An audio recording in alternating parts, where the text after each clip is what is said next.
నీళ్ళ సౌలత లేదని మేడారం చిలకలగట్టు నిర్ణయించి చిలకలగట్టుకు ఆ చిలకలగట్టు నుంచి దేవుని సప్పులతోని డోలీలతోని తల్లిని గద్దె తీసుకపోతాండ్రు.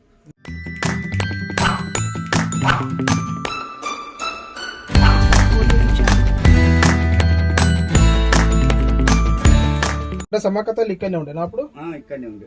ఇక్కడ నుంచి అక్కడికి మేడారం తర్వాత మేడారం వీళ్ళొత్తనే గద్దెలున్నాయా, గద్దెలు 2 సంవత్సరాలు జాతర చేసిన మా తాతలు చేసినాక నీళ్ళ సౌలత లేదని మేడారం చిలకలగట్టు నిర్ణయించి చిలకలగట్టుకు ఆ చిలకలగట్టు నుంచి దేవుని సప్పులతోని డోలీలతోని తల్లిని గద్దె తీసుకపోతాండ్రు. అసలు సమ్మవ తల్లి పుట్టిందే ఇక్కడ సమ్మక్క గుట్ట ఉన్నది, గుట్ట మీద కోనేరు ఉన్నది, బావి ఉన్నది, తల్లి స్నానం చేసేది పుట్టింది ఆ గుట్టకి. నాకు ఇక్కడ ఇల్లు కావాలంటే మా పెద్దలు మా తాతలు ఈడ తల్లికి అంటే ఇప్పుడు మీ తాతలు అంటే మీ వంశస్థులేనా? మా వంశస్థులు, సొంత వంశం మరి. మీ సొంత వంశస్థులు, మీ వంశస్థులు మాత్రమే ఇక్కడ అమ్మవారి దగ్గర ఉండేది, పూజ చేస్తారు. పూజ చేస్తాం. ఇంకా వేరే వారు ఎవరు చేయడానికి వీలేదు లేదు. మేడారాన ఎవరు వడ్డారు చిత్తబేనోళ్ళు, చిత్తబేని జగ్గారావు నాకు విన్నారు కదా, చిత్తబేనోళ్ళు, జజ్జరోలు, మల్లెలోలు, ఎంపలోలు, ఒకరు ధూపమెత్తోలు, ఒకరు జల్కం జల్లుతోలు, ఒకరు సిద్ధబేనైన దేవుని తెచ్చుడు, ఇక అట్లా నలుగురితోని అక్కడ ఇది జరుగుతుంది. ఇంకొకటి సిద్ధమైన కొక్కెర వాళ్ళు కొక్కెరోలు, ఎంపరోలు వేరే, మల్లెలోలు వేరే, జజ్జరోలు వేరే, మనిషికి ఒక పని అన్నట్టు. ఒకరు ఇప్పుడు డోలోలు కూడా మా దాంట్లో బాగా పోలే, వాళ్ళు కూడా మా ఇష్టే కానీ వాళ్ళు డోలు కొడతారు, వాళ్ళు డోలోలు అంటాం. 2 సంవత్సరాలు జాతర చేసింది.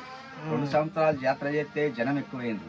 జనం ఎక్కువైతే నీళ్ళ సౌలత లేదు, అప్పుడు కరెంటు లేదు, బోర్లు లేవు, ఏది లేదు. ఇక్కడ ఎట్లా ఈ జనాలకి నీళ్ళు ఎట్లా అని చిలకలగట్టుకు ఈ బయకపేట, కాలువపల్లి, కన్నెపల్లి, సార్లమ్మ ఊరు కన్నెపల్లి, కాలువ మేడారం చుట్టూ 4 ఊర్లలో అందరూ కలిసి తల్లిని ఏం చేద్దాం, ఎట్లా జనం ఎక్కువైతాండ్రు, మనము భక్తులకి నీళ్ళు దొరుకుతలేవు ఎట్లా అని జంపన్న వాగు దగ్గర పెడితే లక్కడవరం నీళ్ళు ఇస్తారు అని ఆ చిలకలగట్టును నిర్ణయించి అందరూ తీసుకుపోయి ఆ తల్లికి అక్కడ చిలకలగుట్ట నిర్ణయించింది.